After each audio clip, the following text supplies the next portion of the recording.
আবেগজনিত বিষয়, রাজনীতি ভিত্তি নাই। তো তুমি সালাউদ্দিন বাংলাদেশে আসলা কোথেকে? কে তুমি? হ্যাঁ, নিজের বাপের জন্ম না হলে তোমার জন্ম হয়?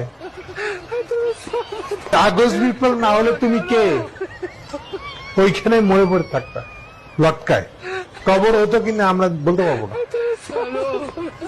হুশ করে কথা বলা উচিত তোমার। আইনি ভিত্তি নেই, রাজনীতিক ভিত্তি নেই। রাজনীতি বুঝা গেছো তুমি? রাজনীতির কি বুঝো? ছিল একটা কেরানি, সেখান থেকে ঠেলে গুতায় হচ্ছে বড়জোর একটা জয়েন্ট সেক্রেটারি, একটা অফিস সেক্রেটারি, তারপর ঠেলে গুতায় রয়্যাল এজেন্ট হিসেবে বাংলাদেশ ঢুকে তুমি এখন হয়ে গেছে বিশাল একটা কুতুব, কনস্টিটিউশনের একটা বিশেষজ্ঞ। হ্যাঁ, এগুলো কেউ জানে না, বুঝে না। সারা জীবন তুমি ছিলে আসলে এস আলমের একটা কর্মচারী।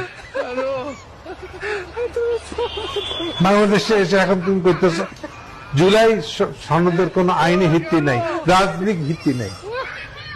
তোমার কি রাজনৈতিক ভিত্তি আছে? এই জুলাই সনদ না হলে তোমার কি হইতো? নিজের দিকটা হিসাব করো।